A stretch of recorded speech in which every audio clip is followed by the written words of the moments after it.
விநாயகர் சதுர்த்தி விழாவை முன்னிட்டு நெல்லை மாவட்டம் மணிமூர்த்தீஸ்வரத்தில் உள்ள உச்சிஷ்ட விநாயகர் கோயிலில் ஏராளமான பக்தர்கள் குவிந்துள்ளனர். இதுகுறித்து எமது செய்தியாளர் செல்வராஜ் நேரலையில் வழங்கும் தகவலை காணலாம். செல்வராஜ், தற்போது உச்சிஷ்ட விநாயகர் கோயிலில் இன்னைக்கு என்ன மாதிரியான சிறப்பு பூஜைகள் நடைபெற இருக்கு? பக்தர்கள் வருகை எப்படி இருக்கிறது? மாவட்ட நிர்வாகம் என்னென்ன ஏற்பாடுகள் செய்திருக்காங்க? நிச்சயமாக நேரடியாக நாம் பார்க்கக்கூடிய கோவில் தான் ஆசியாவிலே ஒரு மிகப்பெரிய கோவிலான உச்சிஷ்ட விநாயகர் கோவில். இது விநாயகருக்கு என்று தனியாக ஒரு ஆலயமாக உள்ள சிறப்பான கோயிலாகும். தாமிரபரணி ஆற்றின் நதிக்கரையில் அமைந்துள்ளது. நெல்லை சந்திப்பு மணிமூர்த்தீஸ்வரத்தில் அமைந்துள்ள இந்த கோவில் என்பது சுமார் 1000 ஆண்டுகள் பழமையான கோவிலாகும். இந்த கோவிலில் பல்வேறு பூஜைகள் மேற்கொள்ளப்பட்டாலும் விநாயகர் சதுர்த்தி திருவிழா என்பது மிக சிறப்பு வாய்ந்தவையாக உள்ளன. குறிப்பாக இன்று காலையில் நேரடியாக விநாயகருக்கு பல்வேறு அபிஷேகங்கள் மேற்கொள்ளப்படுகின்றன. அதன் பட்டு தற்போது நீண்ட வரிசையில் பக்தர்கள் சாமி தரிசனத்தை மேற்கொண்டு வருகிறார்கள். இதைத் தொடர்ந்து நேரடியாக தாமிரபரணி ஆற்றில் தீர்த்த வாரி என்பது நடைபெறும். இதன் பிறகு இரவில் புஷ்பாஞ்சலி உள்ளிட்ட விநாயகர்களுக்கு பல்வேறு பூஜைகள் மேற்கொள்ளப்பட உள்ளன. இது குறித்து அந்த கோவிலோட பூசாரி நம்மிடம் இருக்கிறார். வணக்கம்மா. குறிப்பா பாத்தீங்கன்னா உச்சிஷ்ட விநாயகர் கோவில் ஆசியாவிலே விநாயகருக்கு தனியாக ஒரு ஆலயம் கொண்ட கோயிலாகும். அதுவும் நீலவாணியோடு வீர்த்திருக்கக்கூடிய ஒரு விநாயகராக இருக்கக்கூடியது. இது தொடர்பான தகவலை சொல்லுங்க. இப்ப விநாயகர் சதுர்த்தி திருவிழா எப்படி சிறப்பாக கொண்டாட்டு? அது நம்மளுடைய வழிபாட்டு முறைகளில் விநாயகர் வழிபாடு என்பது நம்முடைய முன்னோர்கள் தொண்டு செய்யக்கூடிய ஒன்று. கணபதி என்றிட கலங்கும் வல்வினை, எந்த ஒரு இடைஞ்சல், எந்த ஒரு இடையூறு இருந்தாலும் விநாயகர் வழிபாடு என்பது அந்த இடையூரை தீர்க்க வல்ல வழிபாடு.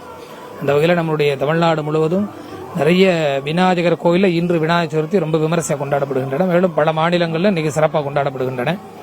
பல விசேடமான விநாயகர் கோவிலில் இன்று நாம் இப்ப பார்க்கக்கூடிய கணபதி உச்சிஷ்ட கணபதி கோவில். அதாவது எங்குமே காண முடியாத அரிய திருமேனியாக இருக்கக்கூடிய உச்சிஷ்ட கணபதிக்கு உரிய கோவில். இது என்ன காரணம்னா, சுவாமி கல்யாண கோலமா மனைவியோடு தம்பதியாக தாம்பத்திய கோலமா இருக்கக்கூடிய ஒரே கணபதி. ரகசியமாக வழிபாடு செய்யக்கூடிய கணபதி இந்த கோவில்ல பிரத்யட்சமா இருக்கிறது ரொம்ப விசேஷம்.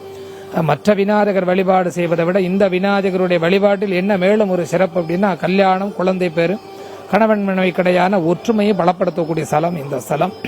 நம்ம என்ன வேண்டுகின்றோமோ அதில் மேன்மை தரக்கூடிய கணபதி இந்த உச்சிஷ்ட கணபதி. இன்ற கோவில்ல விநாயகர் சதுர்த்தி ஒவ்வொரு ஆண்டு சிறப்பாக செய்யப்படுது. இன்றைய தினம் இந்த விநாயகர் சதுர்த்திக்காக காலையில கணபதி ஹோமம், சிறப்பான அபிஷேகங்கள், கிட்டத்தட்ட சுவாமிக்கு எல்லா விதமான 16 வகையான நறுமண பொருட்களாலையும் ஒரு 150 லிட்டருக்கு மேலான பால் போன்ற பஞ்சாமிரதம் முதலாகிய பொருட்களால் அபிஷேகம் செய்யப்பட்டிருக்கின்றன. தொடர்ந்து சுவாமிக்கு விசேடமான தீபாராதனை நடைபெற்றன. ஒரு 8 மணி அளவில் சுவாமி எதிர்த்தாளர் இருக்கக்கூடிய கோவிலுக்கு எதிர்த்தாளர் இருக்கக்கூடிய தாமிரபரணி தீர்த்தம், அதாவது மூர்த்தீஸ்வரம் ரிஷி தீர்த்தம்னு சொல்லி தாமிரபரணி மகாத்மியத்தில் ரொம்ப உத்தமமாக சொல்லி இருக்கக்கூடிய இந்த தீர்த்த படித்துறையில சுவாமிக்கு ஒவ்வொரு ஆண்டும் இந்த தீர்த்தவாரி அபிஷேகம் ரொம்ப சிறப்பாக நடக்கும். இந்த சதுர்த்தி திதியில இந்த சுவாமிக்கு தீர்த்தவாரிங்கிறது நம்ம கோயிலோட சிறப்பு. இந்த தீர்த்தவாரி முடிஞ்சு எல்லாருக்கும் இந்த தீர்த்த பிரசாதமான கொடுக்கப்படும். தொடர்ந்து சாயங்காலம் சுவாமி திருவீதி விழா பரப்பாடும், புஷ்பாஞ்சலி ரொம்ப விமரிசையா நடக்கும். அதனால இந்த கோவில்ங்கிறது இந்த சதுர்த்திக்கு ரொம்ப விசேஷமான ஒரு வழிபாடு. குறிப்பா பாத்தீங்கன்னா எல்லா கோவில்களிலும் விநாயகர் தனியாக இருப்பார். ஆனா இந்த கோவில்ல மட்டும்தான் தனது மனைவியோடு இருப்பதா சொல்றீங்க. மற்ற இது ஆசியாவிலே என்ன புகழ் இந்த கோவில்? அதாவது என்ன அப்படின்னா, மனைவியோட இருக்கார், அது ஒரு பெரிய விசேடம். மனைவியோட இருந்தாலும் மனைவியோடு கூடிய இன்ப தாம்பத்திய நிலையில் இருக்கார், அதுதான் விசேடம். அதாவது மற்ற பிள்ளையார் பிரம்மச்சரியமா தான் பார்க்க முடியும். ஒரு தம்பதியா ஒரு பிள்ளையார் பார்க்க முடியும். இப்ப லட்சுமி கணபதி, துர்கா கணபதி, சக்தி கணபதினு சொல்லக்கூடிய மூர்த்தங்கள் இருந்தாலும் இந்த கணபதி மடியில இருக்கக்கூடிய தாயாருடைய பேர் ஸ்ரீ நீலவாணின்னு பேரு. ஸ்ரீனா லட்சுமி, நீலானா துர்கை, வாணினா சரஸ்வதி. இந்த 3 தேவனுடைய சுரூபமாக இருக்கக்கூடிய தாராவினுடைய அம்சமாக இருக்கக்கூடிய சக்தி தான் மடியில கூடிய அம்பாள். அதாவது இந்த கலியுகமானது பூர்த்தியான பிறகும் இந்த கிருதயுகமானது சிருஷ்டியாவதற்காக காரணமாக இருக்கக்கூடிய கணபதி தான் உச்சிஷ்ட கணபதி. அதனால இந்த கணபதிங்கிறது ரொம்ப விசேஷமான பிள்ளையார். மனைவியோட இன்பமான கூடிய தாம்பத்திய நிலையில் இருக்கிறதுனால இந்த பிள்ளையார் மிகவும் விசேஷமான பிள்ளையார். குறிப்பா பாத்தீங்கன்னா மற்ற நாடுகளில் சாமி தரிசனம் மேற்கொள்வதை விட விநாயகர் சதுர்த்தி அன்று விநாயகர் கோவிலில் அதிகமாக பக்தர்கள் கூடி நின்று சாமி தரிசனம் மேற்கொள்வதை எப்படி பார்க்கிறாங்க? எப்படி பக்தர்கள், அதாவது ஒவ்வொரு சுவாமிக்கும் ஒவ்வொரு திதியை நாம விசேஷமா எடுத்துப்போம். பிள்ளையார் சிவபெருமான் எடுத்தா திரையோதசி காலங்களில் பிரதோஷ வழிபாடு எடுத்துக்கிறோம். அம்பாளுக்கு மேக்சிமம் அந்த அஷ்டமி அந்த மாதிரி காலங்களில் நம்ம வழிபாடுக்கு எடுத்துக்கிறோம். பௌர்ணமி காலங்கள் வழிபாடுக்கு எடுத்துக்குவோம். சுப்பிரமணியரை பொறுத்தவரையில சஷ்டி திதி எடுத்துக்குவோம். பிள்ளையாரை பொறுத்தவரை சதுர்த்தி பிரிய பூஜனாதி நமஹ. பிள்ளையாருக்கு சதுர்த்தி திதியில நாம வழிபாடு செய்வது ரொம்ப பிரியம். இவருக்கு சதுராவர்த்தி தர்ப்பணம் இந்த மாதிரியான வழிபாடு முறைகள் எல்லாமே இந்த 4 குறிப்பிட்டே வரும். அதில் இந்த சதுர்த்தி இந்த திதியில நாம சுவாமி வழிபாடு செய்வது பிள்ளையாருக்கு உகந்த திதி. இந்த சமயத்தில் நாம வழிபாடு செய்யும் பொழுது இந்த சங்கடஹர சதுர்த்திங்கிற திதி எல்லாரும் இப்போ ரொம்ப விமரிசையாக கொண்டாடுவோம். சங்கடங்கள், நம்மளுடைய சங்கடங்களை ஹரம்னா தீர்ப்பதுன்னு அர்த்தம். நம்மளுடைய சங்கடங்களை தீர்க்கக்கூடிய அந்த சதுர்த்தி வழிபாடுங்க ரொம்ப சிறப்பு. ஆனால் இந்த சதுர்த்தி வளர்பிறை சதுர்த்தி, சுக்ல சதுர்த்தின்னு சொல்லக்கூடிய வளர்பிறை சதுர்த்தி. இந்த 12 மாத சதுர்த்தியில இந்த சுக்ல சதுர்த்திங்கிறது ரொம்ப விசேஷம். அதனால சதுர்த்தி வழிபாடுங்கிறது மேன்மை தரக்கூடிய வழிபாடு. குறிப்பா பாத்தீங்கன்னா பல்வேறு விநாயகர் கோவில்ல இன்று குளக்கட்டை உள்ளிட்ட பல்வேறு படையங்களை படைப்பார்கள். இந்த கோயில்ல என்ன விசேஷம், அது தொடர்பான தகவல்? நம்ம கோவில் எல்லா மேக்சிமம் வந்து பிள்ளையார்னாலே பக்ஷண பிரியர்னு பேர். பிள்ளையார் மற்ற தெய்வங்களுக்கு ஒவ்வொன்று பிரீதியா இருக்கும். ஆனா பிள்ளையாரை பொறுத்தவரை அவள் பொறி பலகாரங்கள் நம்ம எந்த அளவிற்கு சுவாமி கொடுக்கிறோமோ அந்த அளவுக்கு பிள்ளையார் பரிபூர்ணமான திருப்தி அடைகிறார். அதனால நம்ம கோவில்ல காலையில சுவாமிக்கு நைவேதனமாக பஞ்ச பக்ஷணங்கள், பஞ்ச நைவேத்தியங்கள் சிறப்பாக வந்து நம்ம நைவேத்தியம் பண்ணியிருக்கோம். அப்பமோடு அவள் பொறிகடலே தான் சுவாமி வரக்கூடிய பாடல்களே வரும். சுவாமிக்கு இந்த அவளும் பொரியும் பக்ஷணங்களும் பலகாரங்களும் ரொம்ப பிரீதி. அதை நம்ம கோவில்ல ஒவ்வொரு சதுர்த்திக்கு சுவாமிக்கு விமர்சையா நம்ம நைவேத்தியம் பண்றோம். குறிப்பாக வந்து மூலவர் மட்டும் விநாயகர் இல்லாம மற்ற இதுல இந்த வளாகத்துல எத்தனை விநாயகர் இருக்காரு, என்னென்ன விநாயகர்லாம் இருக்காரு? அது மொத்தம் 16 கணபதி இருக்காங்க. இல்ல குக்ஷி கணபதி, சித்தி கணபதி, ருணஹருண கணபதி, சங்கடஹர கணபதி, சர்வசக்தி கணபதி, ருணஹருண கணபதி, இந்த ஒவ்வொரு விதமான கணபதி இருக்காங்க.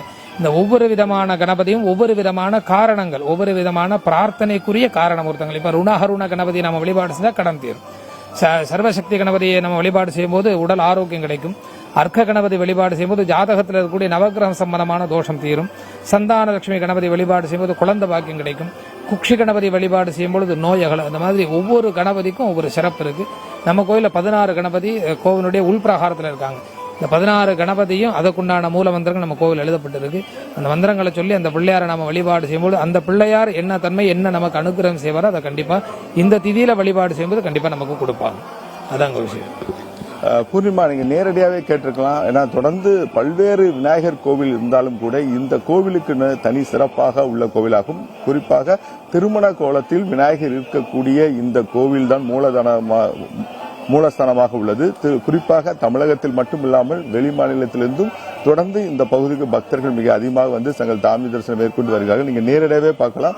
இன்று காலையிலிருந்தே நீண்ட அதிகாலையிலே நேரடியாக விநாயகருக்கு 16 வகையான பல்வேறு அபிஷேகங்கள் மேற்கொள்ளப்பட்ட பிறகும் நேரடியாக நீண்ட வரிசையில் காத்திருந்து பக்தர்கள் தங்களுடைய சாமி தரிசனத்தை மேற்கொண்டு வருகிறார்கள்.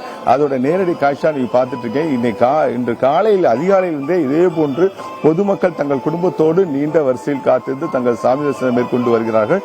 தொடர்ந்து இது போன்ற வந்து தென் மாவட்டங்கள் மட்டுமில்லாமல் குறிப்பாக ஆசியாவிலே ஒரு மிகப்பெரிய விநாயகருக்கென்ற தனியாக ஒரு ஆலயமாக இருக்கக்கூடியதான் இந்த கோவில். அதுவும் தாமிரபரணி ஆற்று நதிக்கரையில் அமைந்துள்ளது. இது மேலும் சிறப்பாக உள்ளது இந்த கோவிலுக்கு.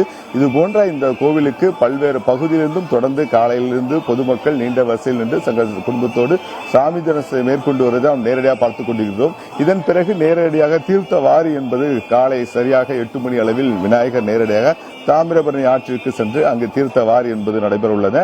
மேலும் இந்த கோவிலில் பழமையான கோவில் என்பதன் காரணமாக பல்வேறு வசதிகளும் செய்து கொடுக்கப்பட வேண்டும் என்பது அறநிலைத்துறைக்கு பொதுமக்கள் தங்களுடைய கோரிக்கைகளை வைத்துள்ளார்கள். பூர்ணிமா, நேரலை தகவல்களை வழங்கியமைக்க நன்றி செல்வராஜ்.